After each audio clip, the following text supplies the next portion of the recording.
जय माता दी। नमस्कार दोस्तों।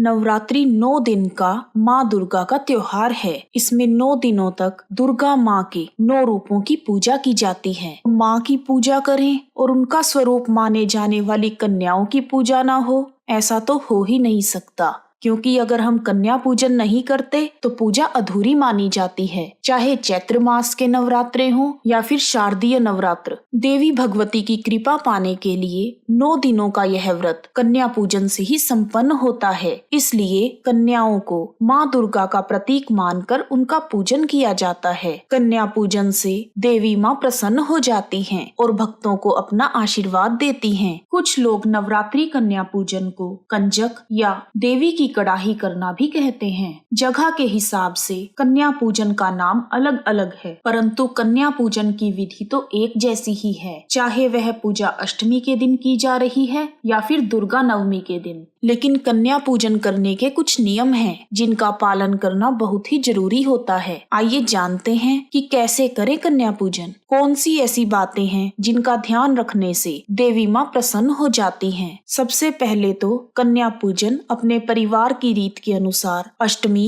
या नवमी के दिन किया जाता है। और जिन कन्याओं को आप कन्या पूजन के लिए आमंत्रित कर रहे हैं, उनकी उम्र 2 साल से लेकर 10 साल के बीच में होनी चाहिए। हर उम्र की कन्या का रूप अलग अलग है। 2 साल की कन्या को कन्या कुमारी का स्वरूप माना जाता है। 2 वर्ष की कन्या का पूजन करने से घर से दुख और दरिद्रता दूर हो जाती है। और 3 वर्ष की कन्या त्रिमूर्ति का रूप मानी गई है। त्रिमूर्ति के पूजन से घर में धन धान्य की भरमार हो जाती है और परिवार में सुख और समृद्धि बनी रहती है। और 4 साल की कन्या को कल्याणी माना गया है, जिसकी पूजा करने से परिवार का कल्याण होता है। और 5 साल की कन्या रोहिणी का रूप मानी गई है। रोहिणी का पूजन करने से निरोगी काया की प्राप्ति होती है। 6 वर्ष की कन्या को काली माँ का रूप माना गया है, जिनकी पूजा करने से विजय, विद्या और राजयोग प्राप्त होता है। 7 साल की कन्या चंडिका होती है, जिसकी पूजा करने से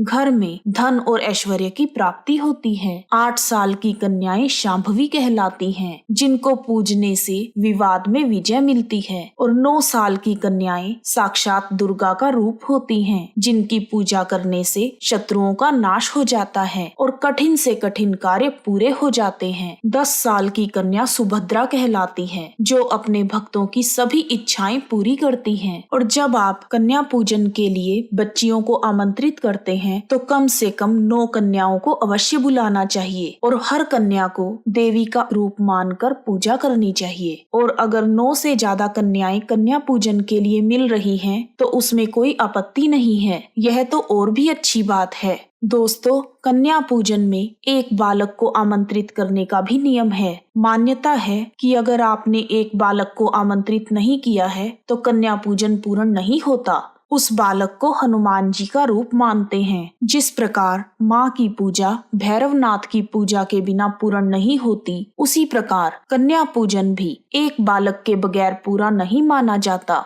कुछ क्षेत्रों में 2 लड़कों को आमंत्रित करने की परंपरा है, एक को हनुमान जी के रूप में और दूसरे को भैरव के रूप में। अपने परिवार और कुल की रीति के अनुसार जिस भी दिन आप लोग कन्या पूजन करते हैं, उससे कम से कम 1 दिन पहले पूरे सम्मान के साथ कन्याओं को आमंत्रित करें। और कन्या पूजन के दिन सुबह सुबह जल्दी उठकर नहा लें। फिर घर की साफ सफाई करने के बाद हलवा, पूरी और चने का प्रसाद तैयार किया जाता है। कुछ घरों में खीर पूरी बनती है। उसके बाद परिवार के सभी सदस्य दुर्गा माँ की फोटो के आगे जोत जगाकर सारा प्रसाद वहाँ रख लेते हैं। फिर दुर्गा माँ की धूप, दीप और नैवेद्य से पूजा की जाती है और पूजन के बाद दुर्गा माँ की आरती गाई जाती है। और जब कन्याएं घर में प्रवेश कर रही होती हैं, उस समय पूरे परिवार को उनका स्वागत करना चाहिए और उनके स्वागत में नव दुर्गा के सभी नामों के जयकारे लगाने चाहिए। जय माँ शैलपुत्री, जय माँ ब्रह्मचारिणी, जय माँ चंद्रघंटा, जय कुष्मांडा माता, जय स्कंद माता, जय माँ कात्यायनी, जय माँ कालरात्रि, जय माँ महागौरी, जय माँ सिद्धिदात्री, जय माता की, जय माता की। फिर सभी कन्याओं के पैर धोकर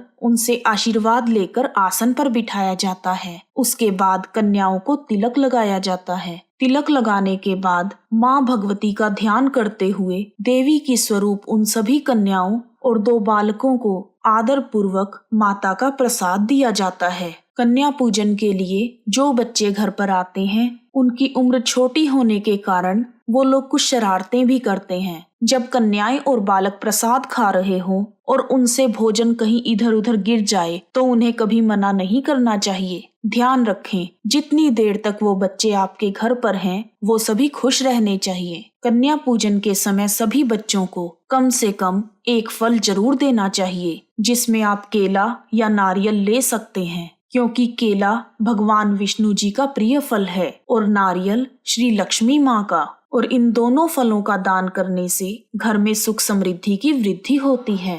कन्याओं को भोजन करवाने के बाद उन्हें उपहार के रूप में खेल खिलौने या स्टेशनरी जैसे कलर पेंसिल्स या कुछ एसेसरीज जैसे चूड़ियां, हेयर बैंड, रबर बैंड्स आदि आप दे सकते हैं। कन्याओं को घर से विदा करते समय उन्हें कभी खाली हाथ नहीं भेजना चाहिए, इसलिए बेस्ट है कि कुछ ऐसा दें जिसे वह सभी बच्चे रोजाना इस्तेमाल कर सके और विदा होते समय उनके चेहरे पर एक स्माइल हो। और कन्या पूजन में जब कन्याएं विदा हो रही होती हैं, तो उन्हें दक्षिणा के रूप में कुछ रुपए पैसे भी जरूर देने चाहिए। ऐसा करने से माँ लक्ष्मी आप पर प्रसन्न हो जाती हैं और अन्न धन के भंडारे भर देती हैं। उसके बाद सभी कन्याओं के पैर छूकर उनसे आशीर्वाद लेकर उन्हें खुशी खुशी विदा करें। ऐसा करने से माँ भगवती की कृपा और उनका आशीर्वाद हमेशा हमारे ऊपर बना रहेगा। और कन्या पूजन के बाद घर की साफ सफाई बिल्कुल ना करें। अगर बच्चों से खाते हुए कुछ गिर गया है तो आप एक कपड़े के साथ या टिश्यू पेपर से सिर्फ उस जगह को साफ कर दें। झाड़ू का इस्तेमाल तो बिल्कुल नहीं करना चाहिए। और आजकल कोरोना के चलते हुए अगर आपको कन्या पूजन के लिए कन्याएं ना मिले तो आप परेशान बिल्कुल ना हो। आप माता का प्रसाद पूरी श्रद्धा भाव से तैयार करके